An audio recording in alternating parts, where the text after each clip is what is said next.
Atletas de elite, herói dentro das pistas. Como esse campeão reinventou sua vida após a aposentadoria? Eu sou Bruno Costa. E eu, João Vitor Bueno. Está começando agora o primeiro episódio do videocast Versus Luta Diária e Glória Eterna.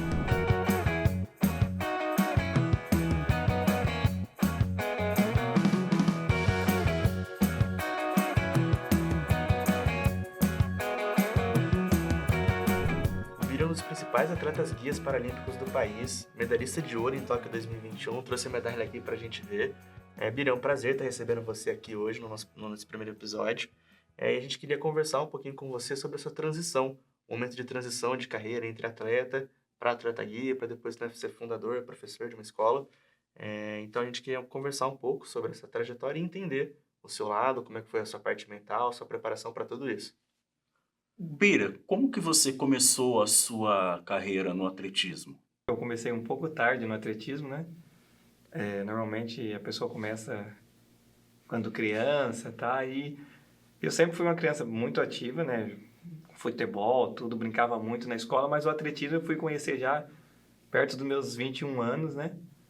E ali que eu iniciei tudo a minha carreira. Através de algo que parecia ser inusitado, que parecia que tudo estava acabando ali, né? Porque eu gostava muito de futebol, gostava de me divertir bastante. E eu rompi o ligamento do meu joelho direito, né? Em 1998. E com essa lesão eu fiquei um pouco debilitado de fazer as coisas, né? Eu parei de jogar futebol que eu gostava, parei de fazer as coisas e fiz uma cirurgia. Logo em seguida, consegui uma cirurgia pelo SUS na época, né, da reconstituição do ligamento cruzado. E através dessa reconstituição, eu tinha que fazer fisioterapia. E essa fisioterapia era muito longe da cidade que eu morava. De Ubirajara, eu tinha que fazer fisioterapia em Marília, porque na época em Ubirajara não tinha fisioterapia ainda. Cidadezinha pequena, 4.000 habitantes. E nessa de ter que ir e voltar, eu não conseguia ir todo dia. Eu ia uma vez por semana e eu não tinha recuperação. E um fisioterapeuta, né, graças a Deus, foi inteligente e pediu para que eu começasse a fazer algo em casa. Comprasse uma borrachinha, começasse a fortalecer e desse uma corridinha para ganhar um pouco de estabilidade no joelho. E assim eu comecei a fortalecer, comecei a dar uma corridinha. E um senhor, que é meu amigo, Wilson Ferrari, me encontrou um dia correndo numa estrada de terra e me acompanhou numa subida, numa rampa muito pesada. E eu estava correndo e ele falou assim: nossa, você está correndo a 4 por 1000. Eu nem sabia o que era aquilo, né? E era o pace que eu estava correndo, estava desenvolvendo um ritmo legal numa subida para uma pessoa que nunca tinha disputado uma prova, nunca tinha treinado.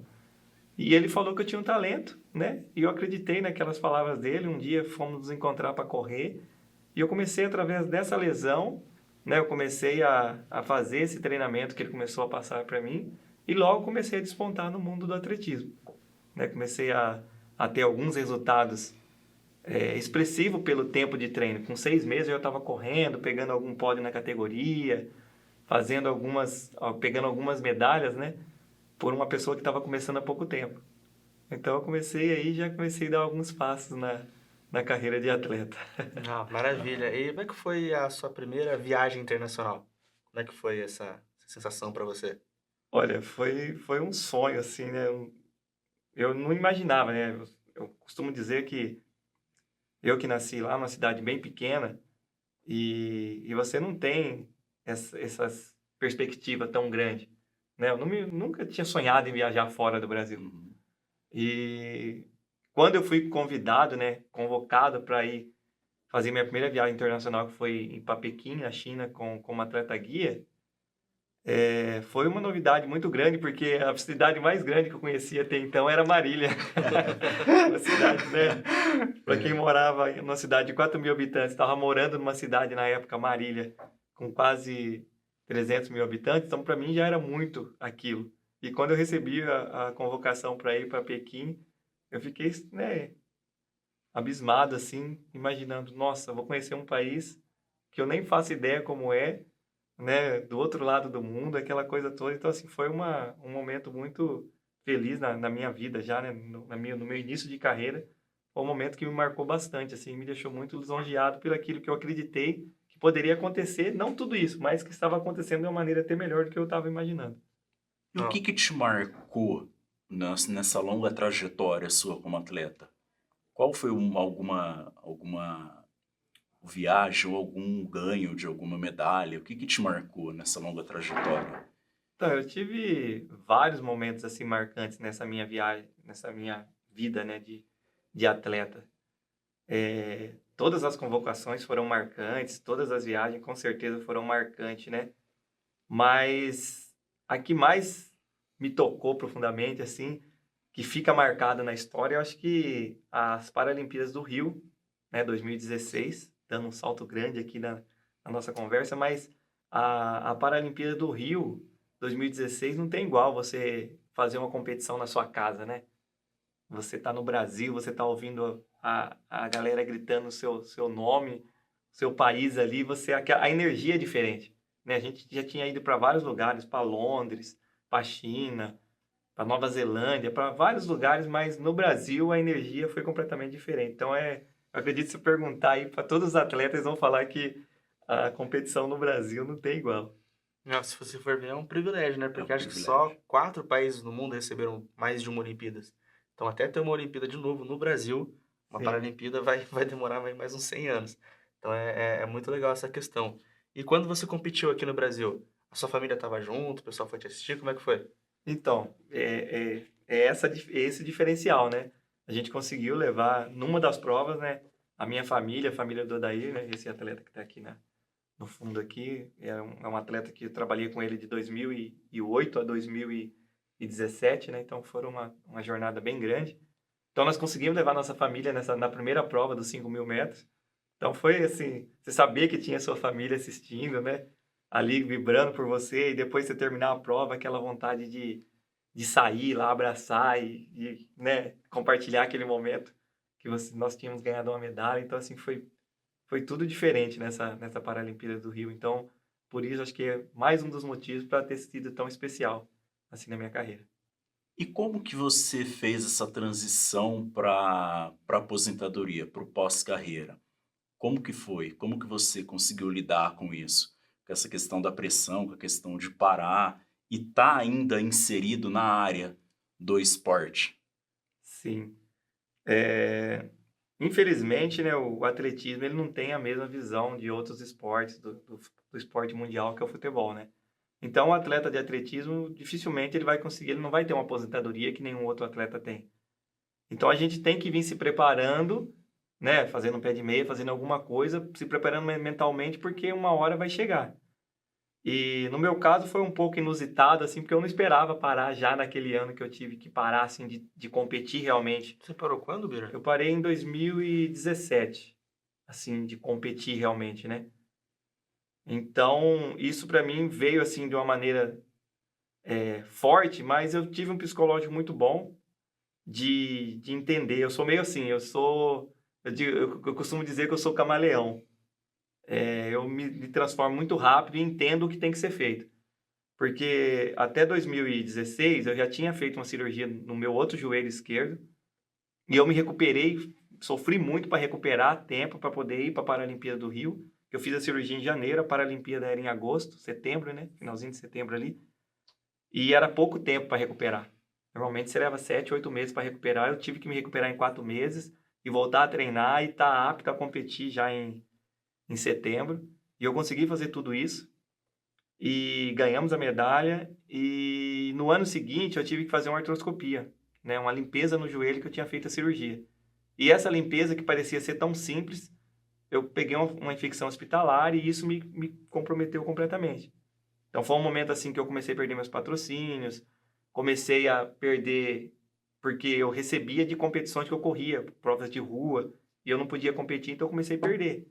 Então, quando eu me vi naquela situação, minha filha tinha acabado de nascer, e eu me vi naquela situação assim que estava me apertando, eu falei assim, eu tenho que trabalhar, voltar a trabalhar, apesar que o atletismo era o meu trabalho. Mas como eu não podia fazer aquilo com maestria, eu tinha que fazer outra coisa. Então foi a hora que eu dei aquele momento camaleão, falei assim, eu tenho que me transformar aqui, a partir de amanhã eu tenho que começar a trabalhar. E aí já saí procurar uma assessoria, uma academia, já fui numa gráfica, pedi para fazer uns cartões com o meu nome, uma foto minha, corri, achei uma foto minha correndo, fiz uns cartõezinhos, falando que eu era formado, que eu era personal. Fui numa praça de corrida que tem em Limeira, a Hípica, e fiquei distribuindo cartãozinho lá, eu lembro até hoje. Foi difícil ficar distribuindo cartãozinho, oferecendo meu trabalho.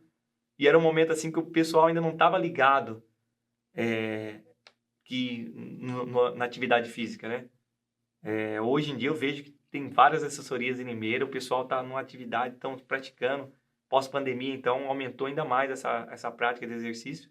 Mas na época estava meio difícil, mas eu não desisti, eu comecei ali. Então, veio de uma maneira inesperada, mas eu soube lidar com aquilo. Comecei a trabalhar numa academia, né? Já pouco tempo depois, 20 dias, já estava trabalhando numa academia. Não era o suficiente para suprir o que eu fazia no atletismo, mas já estava me dando uma nova esperança de, é aqui que eu vou recomeçar. É aqui que eu vou recomeçar. Só que aquela vontade de estar aqui, né, trabalhando, mas estar fazendo um atletismo. Então eu ficava ali, eu treinava. Aí eu lembro que eu peguei uma assessoria de corrida dentro da academia e eu tinha que treinar com as pessoas que corriam, no caso, devagar, em vista do meu ritmo. Então eu tinha que treinar com aquele ritmo mais lento e depois eu tinha meu treino mais forte, porque eu queria voltar a competir ainda, né? Tentei insistir naquilo, consegui competir umas provas ainda em alto rendimento, tudo, mas o tempo foi me consumindo. Eu fui, graças a Deus, né, eu fui arrumando mais aluno, outro aluno aqui, outro aluno ali. Chegou um momento em que eu vi que eu tinha que realmente sair de onde eu estava e abrir meu próprio lugar, porque o pessoal me procurava e eu tinha um jeito de trabalhar que seria melhor sozinho ali no espaço. Então, eu fiz essa transição também, troquei de lugar, abri um espaço meu e aí começou a fluir. Começou a fluir, os alunos começaram a aparecer e o atletismo começou a se aposentar realmente, porque o meu tempo estava sendo consumido pelas aulas que eu tinha que dar e eu não tinha mais tempo para treinar. Cheguei a treinar 8 horas da noite, 9 horas da noite. Só que aí eu fui vendo que, né, o corpo também foi reclamando. Eu não tinha muito tempo para fazer o que eu fazia, me preparar, alongar, fortalecer. E queria sair para um treino muito forte, né? Não estava com o mesmo condicionamento físico, mas o mental estava como se eu tivesse em 2016 ainda, né? 2014, que foi meu auge ali, 2013. Eu lá em 2018, a minha mente estava como se eu tivesse daquele jeito. Eu queria sair para treinar, eu queria sair para treinar forte, só que o meu corpo não aguentava aquela carga. Então eu tinha lesões, eu ficava parado, só que graças a Deus eu sabia, bom, eu tô parado hoje, mas eu tenho meu serviço, eu ia trabalhar tranquilo. A hora que recuperar eu voltava a treinar, né? Então foi bem assim, meio louco, mas deu muito certo.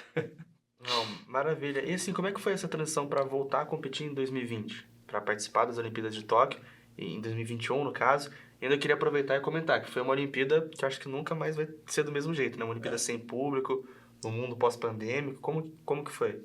Essa Paralimpíada de Tóquio também foi um momento assim, vai ficar para a história, de várias maneiras, né? De vários acontecimentos desse ano, né? 2020 não deu para ter a Paralimpíada, foi para 2021. E ela foi, assim, uma Paralimpíada que vai ficar na história do mundo, né? E na minha história por vários motivos, assim, porque nós conseguimos 2 medalhas de ouro que eu tinha tido medalha de bronze. Perdi até a conta de quantas medalhas paralímpicas eram 12 medalhas paralímpicas, mas eu não tinha de ouro. E aí conseguimos 2 de ouro, né? E essa medalha aqui em especial, ela veio como a 100ª medalha de ouro da história do país, a medalha do recorde mundial. Então, assim, ela foi uma Paralimpíada bem especial. E também, por isso que você falou, eu já estava me considerando um atleta aposentado, como atleta guia, né? Já estava parado. Eu lembro que em dezembro de 2020, eu estava pedalando porque eu tinha tido lesão de novo, não estava conseguindo correr. Então eu estava trabalhando e final de semana, alguns dias eu ia trabalhar de bicicleta, final de semana eu rodava muito de bicicleta para ganhar um condicionamento. E eu recebi um convite, né? Um aviso, a gente pode te relacionar na lista de convocados para Tóquio 2021, para você ir, você acha que dá para ir? Porque o atleta está muito forte, precisa de um guia experiente, tá? E mais uma vez eu fiz aquela transformação, falei, pode me chamar. Mesmo sem estar treinando, eu falei assim, eu vou recuperar, eu vou. E continuei pedalando e voltei a correr em fevereiro.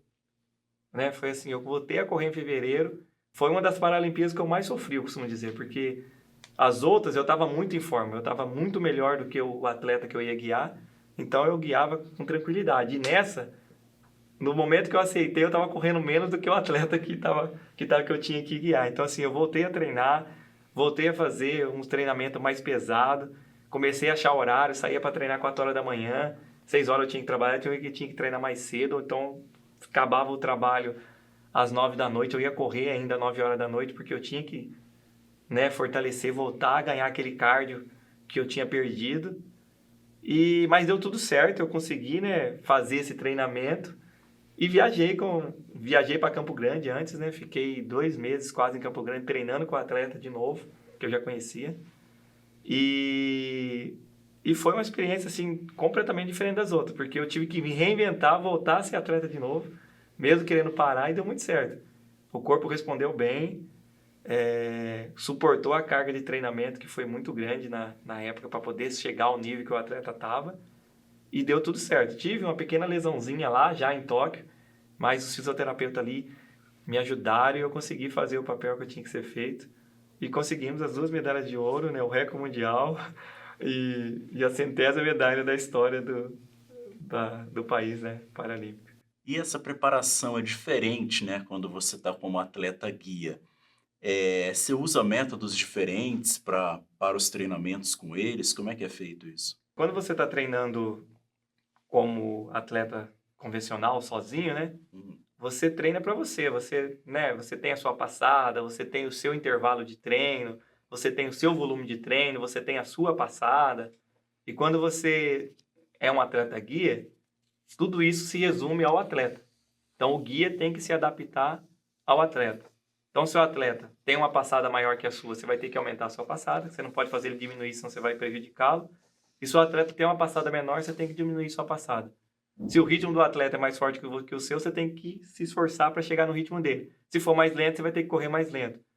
Então, essa mudança, essas, né, adaptações que a gente acaba fazendo, elas são difíceis, mas a gente vai se adaptando, o corpo, né, é muito inteligente, vai entendendo que tem que ser feito aquilo. Depois que você se adapta, flui normalmente, tranquilo. Mas no início, para você, que nem nesse caso de Tóquio, o atleta, o Yeltsin, né, ele era um atleta que ele tem uma passada bem, bem ampla, grande, flutua um pouco mais que eu, então eu sofri um pouco para levar a minha passada igual a dele, mas a gente tinha umas alternativas. Se errar a passada, você dá uma mancadinha, dá um saltinho, encaixa de novo, né, ou trava o braço, deixa ele correr na passada dele, você corre na sua, mas você não mexe um braço, que é o braço da guia, para não atrapalhar, porque você tem que estar com a passada igual para o braço estar mexendo igual, né? E no caso, se você travar o braço, você deixa ele correr e trava o braço, te prejudica um pouco, mas você, se estiver bem treinadinho, você vai suportar, né? Então, são algumas adaptações que são necessárias fazer, mas depois que o corpo se adapta àquilo, ela flui normalmente, como se você estivesse correndo sozinho. Como é que foi o começo? A primeira vez que você foi chamado para ser um atleta guia, acompanhou, foi muito diferente para você? Era uma coisa que você nunca tinha visto antes? Como é que foi? Foi bem diferente, que nem eu falando hoje, né? Realmente Domina. não tranquilo. parece ser difícil, né? Mas a minha primeira convocação lá, né, voltando um pouco lá de Pequim, em 2008, foi tenso para mim, porque por 2 motivos. Eu nunca tinha sido atleta guia, nunca tinha guiado ninguém, e porque o atleta que me chamou para ser guia dele, ele era um atleta maratonista. Então ele corria 42 quilômetros. E eu, na época, eu era atleta de meio fundo, que fala. Eu corria 1.500 e 5.000 metros. Minha prova era 5.000 e 1.500. E o treino para 5.000 e 1.500, resumidamente, ele é bem diferente. Ele se baseia em treino mais intenso e um longo moderado. Vou dar um exemplo de longo, 15, 18 quilômetros aí. E o atleta de maratona, ele se baseia em muito volume, tiros mais longos, e o longo de final de semana, muito longo, 25, 30, 35. E eu nunca tinha feito isso. Então, assim, passar a fazer aquilo de uma hora para outra, em um mês, por exemplo, eu corria 80 quilômetros por semana, eu passei a correr 130, 140 por semana. Então, eu já ganhei logo, foi uma lesão, canelite, que fica muita dor na canela no primeiro mês e não podia parar. Então, a adaptação do meu corpo foi bem intensa nesse primeiro momento. Mas é o que eu falei, foi passando o tempo, 1 mês, 2 meses, eu lembro o meu primeiro longo foi uma loucura, assim, eu não me preparei direito, porque eu não sabia como me preparar, então eu lembro que eu fiz uma batida de banana ali, tomei muito, aí saí com a barriga pesada, saí passando mal, aí depois do quilômetro 20, que tava baixando a barriga, que eu fui melhorar a competição, o treino ali, né, que tava tão forte para mim na época. Mas o corpo se adaptou e depois que encaixou, aí foi tranquilo. Mas esse primeiro treino, essa primeira prova, foi complicado. E a primeira prova lá em Pequim, então nem se fala, né? Você chegar lá, você ter que fazer, você fica e dá aquele friozinho na barriga, será que eu vou conseguir? Mas graças a Deus deu tudo certo, já estava, né, já há 8 meses treinando, aí encaixou certinho, mas no começo foi coisa de louco. Qual dica que você daria para os atletas hoje que estão em fase de aposentadoria, que está passando por essa transição? O que que você recomendaria para eles? Eu deixo como dica a paciência, a calma, né? E acima de tudo entender que o momento chega para todos. Para alguns um pouco mais tarde, para outros um pouco mais cedo, né, mais rápido, mas a pessoa tem que estar preparada para aquilo, ter uma cabeça tranquila, uma mente sã, para que você possa entender que é momento. Ninguém consegue manter a performance para sempre. Então a pessoa tem que entender que ela tem que tirar o pé um pouco, tem que relaxar, tem que deixar acontecer naturalmente, porque se ela for ficar com aquela pressão na cabeça, ela não vai fazer uma transição feliz, ela vai se sentir triste e aquilo vai prejudicar para algo que ela esteja planejando pela frente, né? E também já ir se preparando, né? Que eu estava falando nisso, fazendo seu pé de meia, fazendo, né? Se você teve a oportunidade, fazer uma faculdade, porque às vezes os atletas focam muito no treino, na competição e esquece que aquilo acaba. E não se prepara, né? Não se forma numa faculdade, não tem um ensino superior que vai te facilitar a trabalhar futuramente, né? Então é interessante isso, a pessoa se preocupar com o estudo, se formar e ter paciência, foco, mente tranquila para poder aceitar aquela transição, porque eu acho que o mais difícil é a aceitação. Se ela se aceita que ela está fazendo aquela transição que é necessário, flui naturalmente. Se ela fica frustrada e não aceita, aí ela não aceita a transição e não vai bem também no trabalho que ela vai ter que fazer, porque ela vai estar sempre reclamando daquilo que ela está fazendo, porque ela gostaria de estar fazendo aquela outra coisa. Então, é difícil. Eu tive a sorte de fazer a transição, trabalhar no que eu gosto, trabalhar ali no meio ainda, né? Um pé lá e um pé cá, então isso me deixa mais feliz ainda, me facilitou um pouco mais para que eu pudesse ter aquela tranquilidade de fazer a transição. E acho que um ponto muito importante que você comentou da sua trajetória são as lesões. Então, você teve bastante lesões, cirurgias no joelho, nos 2 joelhos. Eu queria entender, na parte mental, o que você pensava no momento que você se lesionou? Já estava pensando já em voltar? Como que era esse pré e pós-lesão? Então, eu costumo viver um dia de cada vez. Eu não sou aquele cara assim, todo mundo fala assim, você tem que sonhar muito longe, tá? Eu prefiro fazer sonhos mais curtos para que eu alcance e aquilo vai me motivando. Então, por exemplo, vou voltar um pouquinho, em 2008, faltando 3 meses para ir para Pequim, eu caí de moto. Graças a Deus não quebrei nada, só quebrei uma unha, tive que arrancar a unha e eu não podia perder treino nenhum. E aí eu falei, o que eu tenho que fazer? Foi um momento triste porque eu estava lesionado, triste porque na época eu lembro que eu tinha 2 pares de tênis apenas e era o que eu tinha que usar todos os dias.